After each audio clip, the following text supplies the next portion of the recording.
Los cristianos somos llamados al estudio de la Biblia. Es a través de la palabra de Dios que podemos conocerle y crecer. 104.1 Redentor presenta al pastor José Martínez en Bíblica. Hola, soy el pastor José Martínez Villamil y este es tu programa Bíblica, Estudio y Respuestas de la Palabra de Dios, celebrando nuestro 6º aniversario en el aire. Aquí estamos en el mes de junio, el mes pasado, celebramos 6 años de programación, por lo cual damos gracias a Dios y a ustedes, nuestra audiencia. Recuerda que este programa tiene como propósito ayudarte a conocer mejor a Dios a través del estudio de la Biblia que se transmite semanalmente por aquí, por 104.1 Redentor FM desde San Juan, Puerto Rico y a través de internet para todo el mundo. Recuerda que para preguntas o comentarios puedes escribirnos a la dirección electrónica pregunta@biblica.com, pregunta@biblica.com, Bíblica con 2K, y que también ya puedes visitar nuestra página web ya remozada y remodelada para el uso de todos ustedes. Poco a poco el contenido, que es abundante ya, de este programa se irá colgando en esa página. Allí conseguirás notas de estudios, grabaciones en tipo podcast y muchísimo más. Nuestra oración a Dios hoy es adaptada del Salmo 31. Pero yo confío en ti, Señor, me digo, tú eres mi Dios. Mi destino está en tus manos. Líbrame de las manos de los enemigos que me acosan. Que brille tu rostro sobre tu siervo. Sálvame por tu amor. Señor, no quede yo defraudado después de haberte invocado. Que queden defraudados los impíos, que bajen en silencio al Seol. Qué grande es tu bondad, Señor. Amén. Hoy continuamos con nuestro estudio del Evangelio de Mateo, ya en el programa número 25. Dicho esto, bienvenidos a Bíblica, un programa de estudio y respuestas de la Palabra de Dios.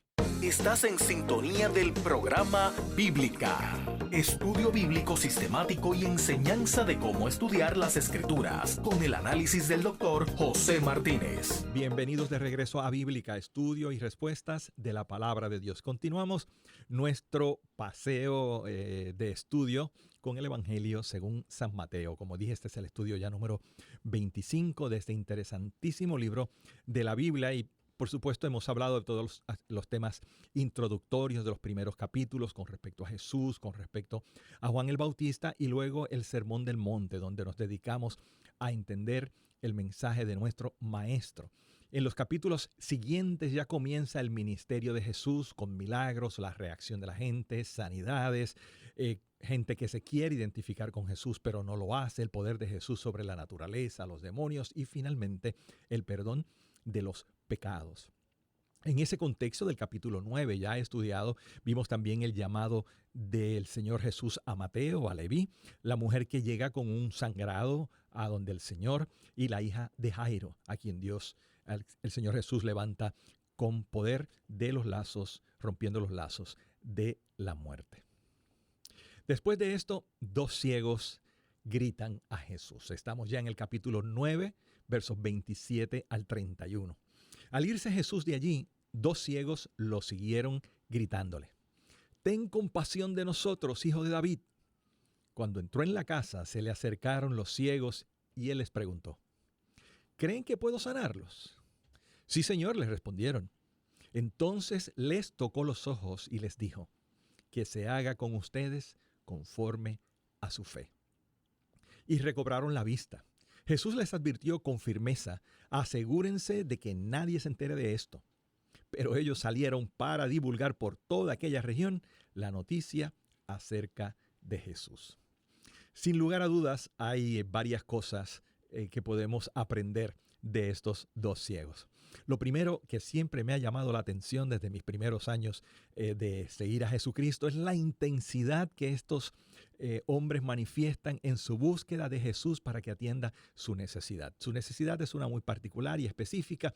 Están ciegos y reconocen en Jesús que hay el poder para sanar. Pero esta forma en que gritan al Señor, como en otros evangelios, otros ciegos gritan también: «Jesús, hijo de David, ten misericordia de mí», porque esta escena ocurre en varios contextos diferentes. Se demuestra esta intensidad en la búsqueda por un encuentro milagroso con Jesús, que en alguna manera nos recuerda lo que ya vimos en las bienaventuranzas, que las personas que encuentran a Dios son aquellas que de verdad reconocen su profunda necesidad del Señor, que solos no se valen por sí mismos, necesitan la intervención sobrenatural de nuestro Señor.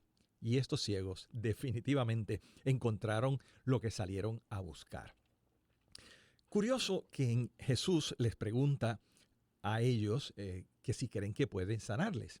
Hay varias formas que nosotros podemos mirar o examinar esta pregunta. Podemos pensar, por ejemplo, que Jesús lo que les dijo es: ¿creen que puedo sanarlos? En otras palabras, ¿tienen ustedes la fe de que yo puedo hacerlo? O simplemente creen en mí, pero creen que tengo el poder para sanarlos. O sea, ¿creen que puedo sanarlos? Y el tema de la fe. Según vuestra fe, así será hecho. Esta frase que a veces explotamos de manera equivocada, lo que significa sencillamente es que Jesús les está diciendo: ustedes claman a mí porque creen que yo les puedo sanar. Tienen fe.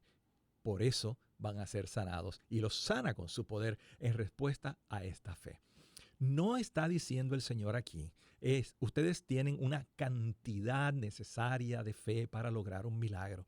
La fe no se mide en cantidad, como hemos hablado en otros estudios. Se tiene, no se tiene. Y esta figura que aparece tantas veces, poca fe, ninguna fe, etcétera, grande fe, como hemos visto, se refleja o se refiere al hecho de que o tenemos o no tenemos fe en el Señor. Y ese es el caso de estos ciegos que con intensidad claman al Señor, creen que Jesús puede sanarles y finalmente Jesús lo hace. Al final de este milagro, Jesús hace algo que comentaremos ahora. Ocurre varias veces y es esta insistencia de Jesús de, digamos, pretender que aquellos recipientes del milagro se queden callados, no lo cuenten a nadie. ¿Por qué Jesús hace esto? Lo vemos varias veces, cómo Jesús ordena a las personas que han sido objeto de milagros a no contarlo a otras personas. Ahora, ¿por qué esto es así? Quizás se hace evidente si consideramos, viendo el mismo evangelio, que los enemigos de Jesús, usualmente los líderes judíos, religiosos, buscaban excusa, buscaban oportunidad para apresar al maestro. Jesús sabía que la misión que tenía del Padre conllevaba hacer unas cosas en cierto determinado tiempo.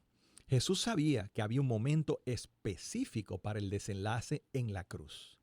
Más tarde le escucharemos decir con claridad a sus discípulos lo que le va a suceder una vez llegaran a Jerusalén.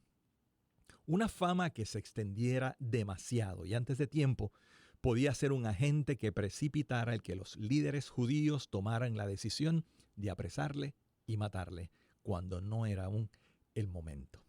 Pasamos a otro milagro y este milagro tiene una peculiaridad que nos obliga a detenernos brevemente.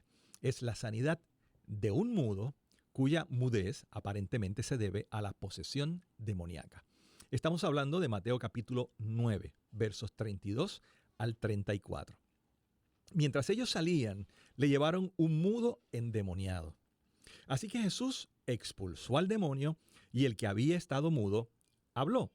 La multitud se maravillaba y decía: jamás se ha visto a nadie hacer una cosa así en Israel. Jamás se ha visto nada igual en Israel, debo decir.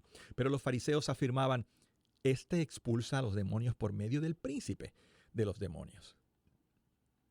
¿Qué tenemos aquí? Tenemos un caso extraño. No se ve con frecuencia en los evangelios. De hecho, si mi memoria no me traiciona, tenemos este caso y tenemos el caso de una mujer encorvada que Jesús, o el evangelista al menos, identifica como que su sanidad viene por la reprensión de un demonio. Pero debemos recordar que estos casos así descritos son más bien la excepción. Si recordamos cuando los discípulos preguntan por el motivo de la ceguera de aquel hombre, este pecó a sus padres, y Jesús dice ni lo uno ni lo otro, etc. No toda enfermedad es resultado directo del diablo, y esto es muy importante establecerlo. En ocasiones, personas seguro que bien intencionadas han pensado que la expulsión de un demonio va a curar cualquier enfermedad, pero no la va a curar sino es una enfermedad causada por la posesión demoníaca. Y aún en los evangelios esto es algo más bien raro, poco común. En la mentalidad judía tenemos que recordar que había una relación muy estrecha entre el pecado de la persona y las enfermedades que le aquejaban. Se pensaba que la bendición de Dios sobre una persona repercutiría en salud, en riqueza, en bienestar. Por supuesto, esto estaba así dicho, muy equivocado conforme a la enseñanza del Antiguo Testamento y por supuesto del Nuevo. Ahora bien, ¿hay alguna relación entre el diablo, la enfermedad, etcétera? De una manera general, sin duda, porque la entrada del pecado al mundo por la invitación de Satanás que Adán y Eva aceptan a pecar, a desobedecer, el pecado entra y con el pecado entra la enfermedad, entra la muerte. Así que de manera indirecta, sí, Satanás está relacionado, el pecado está relacionado con la enfermedad, pero de una manera directa, así de causa y efecto, repetimos, es más bien poco común en los evangelios. Usualmente Jesús simplemente dice la palabra o pone la mano y sana al enfermo. Hay dos reacciones que se dan en respuesta a este milagro, que son las dos reacciones que vamos a ver siempre cuando Jesús predica y enseña. Y de paso son las mismas reacciones que vemos hoy cuando predicamos y enseñamos. Por un lado está el grupo que se asombra en el sentido positivo. Nunca se ha visto cosa semejante en Israel. Reconocen que la figura de Jesús es especial, es diferente. Reconocen que es un rabí, un maestro de religión con una autoridad particular, pero además reconocen en él un poder sobrenatural para la sanidad, para la expulsión de los demonios, como ya hemos visto. Pero por otro lado están los enemigos de Jesús, que veremos que van tomando mayor protagonismo según avanza el evangelio. Y esto es lo que dicen es, este hace estos demonios por el poder del príncipe de los demonios, en otras palabras, de Belcebú. Y esto nos debe enseñar algo a nosotros.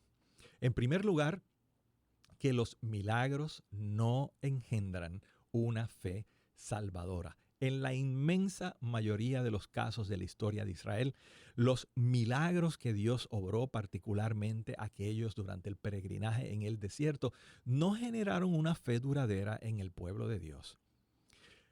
Igualmente con el ministerio de Jesús, tenemos que recordar que tanta gente vio los milagros de Jesús e incluso fueron objeto de milagros por parte del Señor, y esto no resultó en una fe que les llevara a la salvación.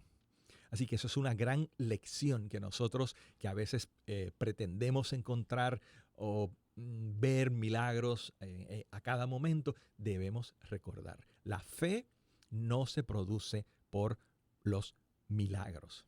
La otra cosa que debemos recordar, particularmente nosotros los que tenemos este privilegio de predicar el evangelio, y eso es un privilegio que tenemos todos de manera individual, pero particularmente aquellos a los que Dios nos ha dado el privilegio inmerecido de estar en un púlpito, proclamar la palabra de Dios, y es esta enseñanza, que no todo el mundo va a aceptar el mensaje del Señor.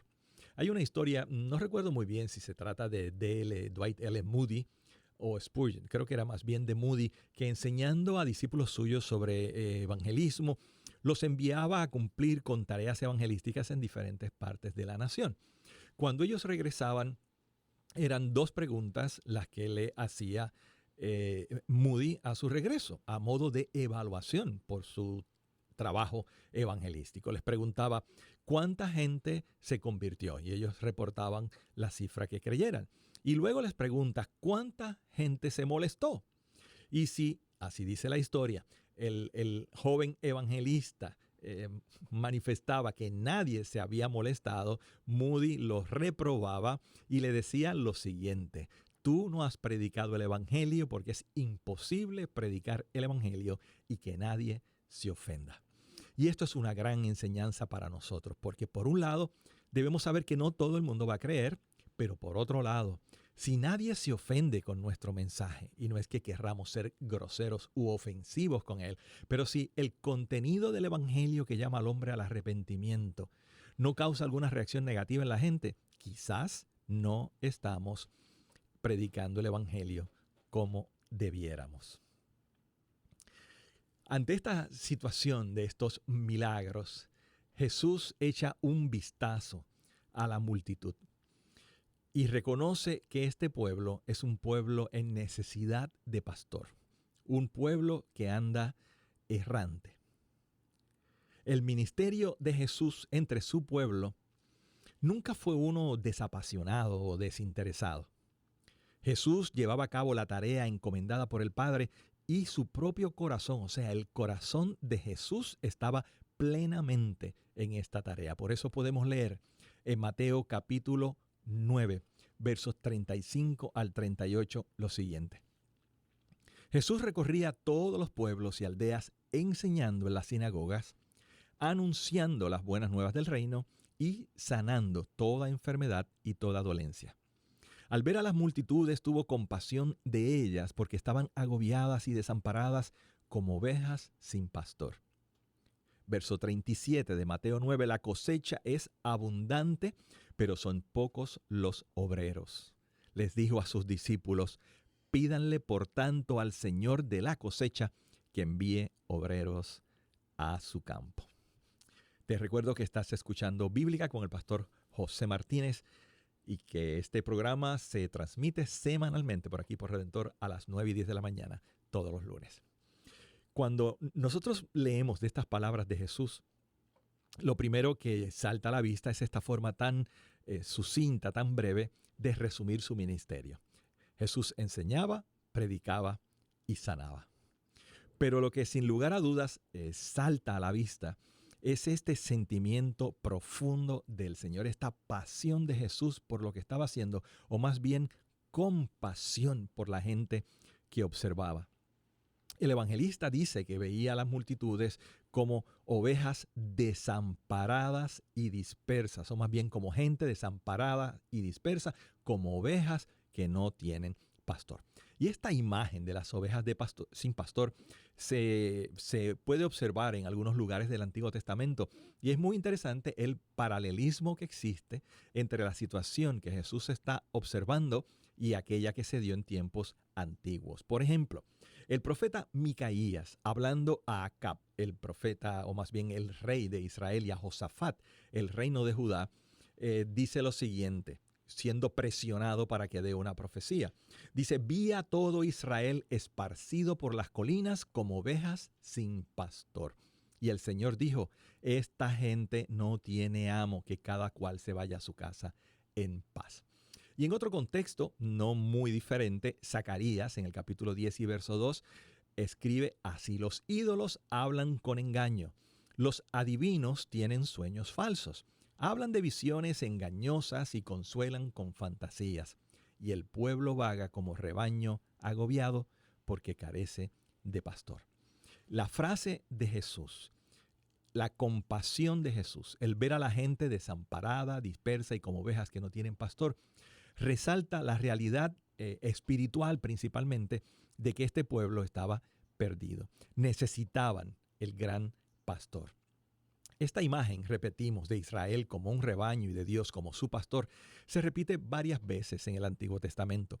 Pero no siempre el pueblo quiso estar bajo el cayado del Señor. Líderes que no siempre tenían en su corazón el bienestar del rebaño, hicieron daño al pueblo de Dios en muchas ocasiones. Y en demasiadas ocasiones el pueblo decidió seguirles. El resultado siempre fue el mismo: ser ovejas desamparadas y dispersas sin pastor. Por eso, en el Evangelio de Juan, Jesús se identifica a sí mismo como el buen pastor, aquel que, igual al pastor del Salmo 23, da descanso en lugares de delicados pastos, pastorea junto a aguas de reposo, conforta el alma, guía por sendas de justicia y permite que, aun en el valle de sombra de muerte, su presencia elimine el temor, infundiendo aliento con su vara y su cayado. Y así es Jesús. Por eso es que Jesús, en el capítulo 10 de Juan, específicamente en el capítulo 10, particularmente verso 11, dice que el pastor da su vida por las ovejas. Pero leamos todo este párrafo que ayuda a entender cómo Jesús identifica a un pueblo que carece de su propio ministerio pastoral. Dice, en verdad les digo, Juan capítulo 10, el que no entra por la puerta en el redil de las ovejas, sino que escala por otro lado, ese es un ladrón y un salteador. Pero el que entra por la puerta es pastor de las ovejas. Las ovejas escuchan su voz y a su voz y a sus ovejas les llama una por una y las saca fuera, va delante de ellas y las ovejas le siguen porque conocen su voz. Entonces Jesús les dijo de nuevo, en verdad les digo, yo soy la puerta de las ovejas, yo soy la puerta. Si uno entra por mí, estará a salvo, entrará y saldrá y encontrará pasto.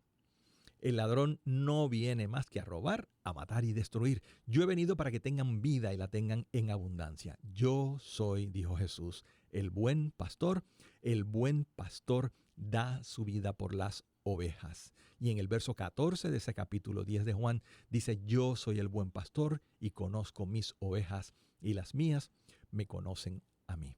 Así que Jesús, viendo esta realidad de un pueblo espiritualmente desamparado, desorientado, disperso, sin pastor, siente una pasión intensa dentro de sí por la condición del pueblo. Jesús identifica que la necesidad es grande y Jesús alienta a sus hijos, a sus seguidores, a que pidan al Padre de la cosecha, al Señor de la cosecha, que envíe obreros a su mies. Casualmente o interesantemente, más que casualmente, en Juan capítulo 4 y verso 35, en el contexto del ministerio de Jesús en aquella aldea de Sicar en Samaria, le dice a sus discípulos, previo a ese gran avivamiento que hay allí, todavía faltan 4 meses para la cosecha. Yo les digo, abran los ojos y miren los campos sembrados, ya la cosecha está madura. Pídanle, por tanto, al Señor de la cosecha que envíe obreros a su cosecha. Y así en esta escena que estamos viendo de este pueblo necesitado de pastor, este Jesús compasivo que le ve padecer, termina diciendo en el verso 38 de este capítulo 9, pídanle por tanto al Señor de la cosecha que envíe obreros a su campo. Y con esta frase conectamos con lo que sigue. Es una conexión poderosa con lo que sigue en la historia del Evangelio de Mateo en el capítulo 10, que es el llamado de los discípulos. A lo que volveremos luego de esta pausa musical, pero quiero también decir que justo al regreso de la pausa musical haremos un brevísimo comentario sobre lo sucedido en Orlando durante el fin de semana.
Bienvenidos de regreso a Bíblica, estudio y respuestas de la palabra de Dios. Y como hemos dicho, antes de continuar con nuestro estudio bíblico, el número 25 en el Evangelio de Mateo, ya estamos entrando al capítulo 10, me siento presionado, obligado en mi corazón a hacer un brevísimo comentario sobre lo sucedido este fin de semana en Orlando, donde una persona identificada con una ideología religioso-política entra a un bar gay, a un bar frecuentado casi exclusivamente por seres humanos de orientación sexual homosexual y mata a por lo menos 50 de ellos y deja heridos a otros 50 o más.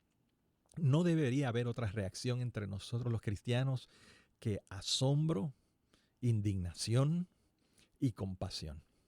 Asombro por ver otro ejemplo palpable de la maldad humana, indignación por el hecho de que se dirija a un grupo particular de la población y compasión por el asesino, por los asesinados. La misma compasión que hemos visto en este estudio los pasados minutos que había en el corazón de Jesús y que identificaba como ovejas sin pastor al pueblo sin Dios. Esa debe ser nuestra reacción. Pero ¿por qué comentar, aunque sea brevemente aquí en Bíblica? Bueno, básicamente dos razones. En una de ellas, no voy a abundar, es que a veces cuando estas cosas suceden, grupos aprovechan la oportunidad para sacar provecho de esta desgracia. Este no es un crimen que tenga comparación alguna con actitud, por más mala que pudiera ser, de algunos cristianos contra la comunidad homosexual. Ese no es el caso. Pero lo que más me preocupa a mí, y sobre lo que sí quiero hablar, aunque sea brevemente, es que cuando estas cosas suceden y presenciamos por las noticias uno de estos crímenes o atentados cometidos por personas de la fe musulmana, identificados como radicales, fundamentalistas, etc. A veces personas, yo no puedo creer que con buena intención, hacen la comparación de que eso es lo que ocurre cuando todas las religiones se fanatizan y entonces llegan a comparar el fundamentalismo islámico con los cristianos llamándonos fundamentalistas en ese sentido peyorativo. Los cristianos somos fundamentalistas, pero es en un sentido completamente diferente. Cuando se habla de fundamentalismo en el contexto evangélico, se habla de aquellos cristianos evangélicos que creemos en unos fundamentos básicos que incluyen la deidad de Cristo, la resurrección corporal de Cristo, la inspiración de la palabra de Dios, etc. Eso es lo que es un cristiano fundamentalista en el sentido real de la palabra, no en el sentido militante ni terrorista. Los cristianos no somos así. Pero alguien dice, sí, pero en la historia hay casos, están las cruzadas, ha habido guerras religiosas en Alemania luego de la Reforma Protestante, y en Irlanda hubo guerras entre protestantes y católicos. Pero hay una gran diferencia y es que cuando los cristianos hacemos cosas horribles como esa, participar de las cruzadas, exterminio de personas que creen diferentes, o una guerra religiosa como la de Irlanda más recientemente, estamos actuando en contra de lo que nuestro maestro enseñó. No hay una enseñanza de parte de Jesús que ni siquiera se acerque a esta agresividad y violencia manifestada en estos hechos en Orlando el fin de semana. Al contrario, nuestro maestro nos enseñó no solo a amar a todos, no solamente puso como marca distintiva de su pueblo el que nos amemos los unos a los otros, sino que aún nos fue más allá y nos enseñó y nos ordenó a amar a aquellos que son considerados como enemigos nuestros. Por lo tanto, hay una incompatibilidad absoluta entre la enseñanza cristiana y la violencia en forma de religión. Pero algunos dirán, ¿y qué del Antiguo Testamento? ¿Y qué de la orden de Dios a Josué de acabar con un pueblo que necesitaba salir de la tierra que Israel iba a ocupar. ¿Qué de esas órdenes en la legislación judía de apedrear a algunos tipos de pecadores? La gran diferencia es que cuando vemos estos eventos que están en el Antiguo Testamento en su contexto, no los podemos comparar con lo ocurrido el pasado sábado en la noche, madrugada del domingo. ¿A qué me refiero? En primer lugar, este asunto de la orden de Dios a Josué de limpiar este territorio de aquellos pueblos paganos es algo que ocurre esta vez. Y como hemos explicado en programas anteriores, hay unas quizás explicaciones donde vemos que aunque no nos guste, aunque no nos parezca correcto, no podemos adjudicarle maldad a Dios al haberlo hecho. Pero de todas maneras, de ahí en adelante el Señor no nos manda a hacer algo parecido.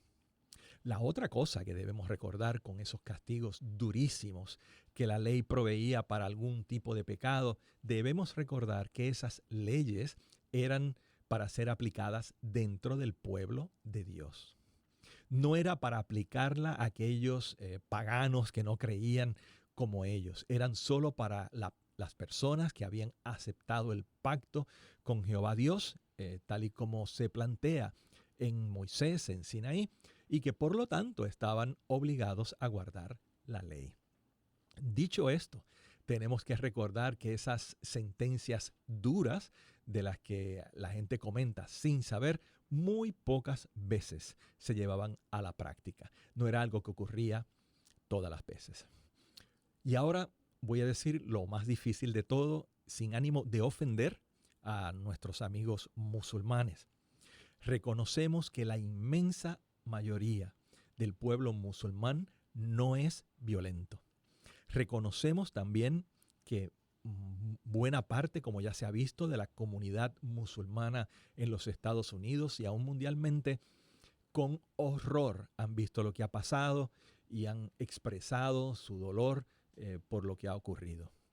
Pero sin embargo, y aquí es donde viene la parte más difícil, es imposible en leer el Corán como es leído regularmente, y el Corán es el libro sagrado de los amigos musulmanes, es imposible leerlo como lo lee la mayoría de la gente sin darnos cuenta que sí hay unos indicios de llamados a la violencia hacia todos aquellos que son considerados infieles. No vamos a entrar en todos los detalles, pero sí sabemos que hay suras o capítulos, leyes o versículos dentro del Corán donde específicamente en labios de Mahoma se ponen palabras donde se ordena la eliminación por la violencia de aquellos que rehúsen convertirse al Islam. Y esto está en la historia que ocurrió no una, no dos, sino repetidas veces, y las víctimas usualmente fueron cristianos y judíos. De manera que todo esto para decir, por un lado, que el corazón de todo cristiano debe estar roto ante lo que ha ocurrido. Segundo, por favor, aquellos que no aman o que detestan la fe cristiana, no aprovechen a hacer mal uso de la historia y a manchar con su discurso la tragedia ocurrida para aprovecharse y acumular puntos contra los cristianos. No lo haga. Estás históricamente equivocado, religiosamente mal motivado y definitivamente confundido. Tercero, a nuestros amigos musulmanes que guardan su fe de manera no violenta, ayuden, por favor, a que el resto de sus correligionarios puedan ver lo fútil, lo no provechoso de la violencia en cualquiera de estos casos. Y por último, de nuevo, el musulmán fanático, fundamentalista, rabioso, que actúa de esta manera, lo está haciendo de acuerdo a lo que lee en el Corán, aunque su interpretación pudiera estar equivocada, que no creemos que lo es. Cuando un cristiano hace lo mismo, lo está haciendo no siguiendo el consejo de la Biblia, sino antes bien yendo en contra de las palabras y del ejemplo de nuestro Maestro Jesús. Los cristianos no somos violentos y el cristiano que sea violento está negando con su violencia la propia fe que dice profesar. Nuestra simpatía y nuestra oración de consuelo a todas las personas que han perdido a seres queridos en esta horrible matanza. Muy bien, regresamos a Mateo y ya al capítulo 10. Como dijimos, Jesús mira la multitud de los judíos y les ve como ovejas desamparadas y sin pastor, ve la multitud dispersa y algo dentro de sí se compunge, se mueve. De hecho, la palabra que se usa aquí es una palabra muy gráfica porque se le mueven las entrañas o siente el dolor en las entrañas. Es como decir nosotros, me duele el corazón al ver la realidad espiritual de un pueblo sin pastor, de un pueblo espiritualmente perdido. Y esto representa una conexión muy poderosa con lo que sigue de aquí en adelante en el Evangelio de Mateo, particularmente este capítulo 10. Y es que Jesús, o por lo menos Mateo presenta a Jesús llamando a sus discípulos, a sus apóstoles, inmediatamente después de la observación de la necesidad espiritual. Hay un discipulado al cual Jesús llama a su pueblo, el de convertirse en seguidores suyos para predicar el mensaje suyo. Y así dice en el capítulo 10, verso 1. Reunió a sus 12 discípulos y les dio autoridad para expulsar a los espíritus malignos y sanar toda enfermedad y toda dolencia. Estos son los nombres de los 12 apóstoles. Primero Simón, llamado Pedro, y su hermano Andrés. Jacobo y su hermano Juan, hijos de Zebedeo.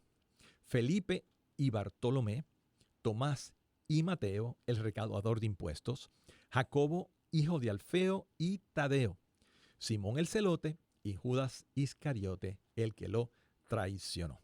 En estos primeros versos nosotros vemos que Jesús llama y capacita a estos 12 hombres, dándole autoridad para echar espíritus malignos, para sanar enfermedad, dolencias y por supuesto para proclamar el mismo mensaje de Juan el Bautista en su inicio, el mismo mensaje de Jesús en su inicio: el reino de los cielos se ha acercado. De estos 12 hombres se ha escrito mucho y quizás el comentario más serio, gracioso que se ha hecho sobre la selección de estos 12 hombres está en una historia ficticia donde un supuesto asesor en asuntos de empresas y mercadeo le piden que haga un análisis de los 12 discípulos del Señor Jesús y al final, al hacer su informe, dice que ninguno de ellos promete nada excepto el llamado Judas. Es el único que promete tener algún futuro dentro de la empresa. Y detrás de esa historia jocosa está el hacernos conscientes que cuando Jesús llama a estos hombres, son hombres sencillos. Son pescadores, algunos de ellos recolectores de impuestos, y no es que sean ignorantes o que no supieran de la ley judía o que no fueran entrenados. Seguramente tenían sus oficios, seguramente habían sido enseñados en las cosas básicas dentro de la cultura hebrea, pero eruditos no eran, rabinos no eran, maestros de religión tampoco. Eran hombres, como luego se les identifica, sencillos, sin letras y del vulgo, los que Jesús escoge y a través de ellos hace cosas maravillosas. Mateo, cuando se refiere a ellos, prefiere llamarlos discípulos y usa la palabra apóstoles solo aquí en este pasaje. Tenemos que recordar que la palabra apóstol lo que significa es enviado. Así que son 12 enviados. Dentro del grupo que siguió a Jesús se hace entonces esta distinción luego del llamado de Jesús de 12 hombres, discípulos o apóstoles, que son los que seguirán a Jesús el resto de su ministerio terrenal. ¿Y por qué 12? Preguntará alguno. Bueno, sin lugar a dudas, nosotros podemos observar en el Evangelio de Mateo una intención, por lo tanto, premeditada, de mostrar a Jesús en un sentido como un nuevo Moisés, como quizás el verdadero y más grande Moisés, que guía al pueblo, que da la ley desde una montaña. Ya lo comentamos cuando hablamos del Sermón del Monte. Y aquí, con este escoger 12 discípulos, sin lugar a dudas, hay una relación con las 12 tribus de Israel. De hecho, en Mateo hay otros indicios que nos ayudan a ver esta intención, pero no los vamos a discutir en este momento. Todos estos, 11 más bien de los 12, son de la región de Galilea. Interesantemente, el único que parece haber sido de la región de Judea es Judas Iscariote, Judas de Iscariote. Un dato que hay que comentar antes de entrar a lo que fue la misión de ellos es que pareciera haber contradicción cuando examinamos la lista de nombres de los apóstoles en los diferentes evangelios, pero por supuesto no la hay. Era muy común en los tiempos de Jesús que una persona tuviera más de un nombre. El mismo Señor le pone un nombre a Pedro, ¿no? Cefas, etc. Pero personas como Bartolomé, por ejemplo, tenían otro nombre, Natanael. Así que estas listas aparentemente contradictorias de los 12 en los evangelios no son tal, sino más bien menciones diferentes, con nombres diferentes de las mismas personas. Jesús envía a estos 12 en una misión con las siguientes instrucciones. No vayan entre los gentiles ni entren en ningún pueblo de los samaritanos. Vayan más bien a las ovejas descarriadas del pueblo de Israel. Donde quiera que vayan, prediquen este mensaje. El reino de los cielos está cerca. Sanen a los enfermos, resuciten a los muertos, limpien de su enfermedad a los que tienen lepra, expulsen demonios. Lo que ustedes recibieron gratis, denlo gratuitamente. No lleven oro, ni plata, ni cobre en el cinturón, ni bolsa para el camino, ni 2 mudas de ropa, ni sandalias, ni bastón, porque el trabajador merece que se le dé su sustento. Y en este párrafo donde hay tantas cosas interesantes que comentar y que luego aplicaremos a lo que es el ministerio cristiano hoy, con este párrafo terminamos por el día de hoy nuestro programa de Bíblica. No sin antes recordarte varias cosas. Ya ha salido o ya está publicada la nueva página de Bíblica, Bíblica con 2K, biblica.com, y allí encontrarás que poco a poco se va incluyendo todo el material de programas anteriores de una forma más visible. Visita la página y además, como el viaje ya se acerca, el viaje, los pasos de Pablo por Grecia, es en esta página donde esperamos llevar una sencilla crónica de lo que vamos viendo. Así que conéctate en Facebook, en la página de Facebook de Bíblica, donde haremos estos comentarios. La página del programa propiamente la dejaremos solo para el contenido que usualmente proveemos. Así que repito, los que quieran seguir las incidencias de este viaje pueden ir a Facebook, la página de Bíblica en Facebook, y allí encontrarán comentarios. Segundo anuncio, recordarles que todos los martes a las 5 y 9 de la mañana pueden sintonizar el programa Pensando en Voz Alta, un programa de reflexión teológica que ha ayudado mucho al pueblo de Dios. Y por último, recordar también que el nuevo libro que el Señor nos ha permitido escribir, Breves Respuestas a Grandes Preguntas, un libro sobre la defensa del Evangelio, puede ser conseguido en esta emisora, en Redentor 104, en la 65 de Infantería, también en la Iglesia Catedral de la Esperanza, 769-7991, y también ya puede ser adquirido a través de Amazon. Bendecidos sean todos, que el Señor les bendiga, que el Señor les guarde. Será hasta la próxima semana. Estuvo en sintonía de Bíblica. Puede escribir sus preguntas a pregunta@biblica.com. Será hasta el próximo lunes, en donde el programa Bíblica te ayudará a estudiar las Escrituras.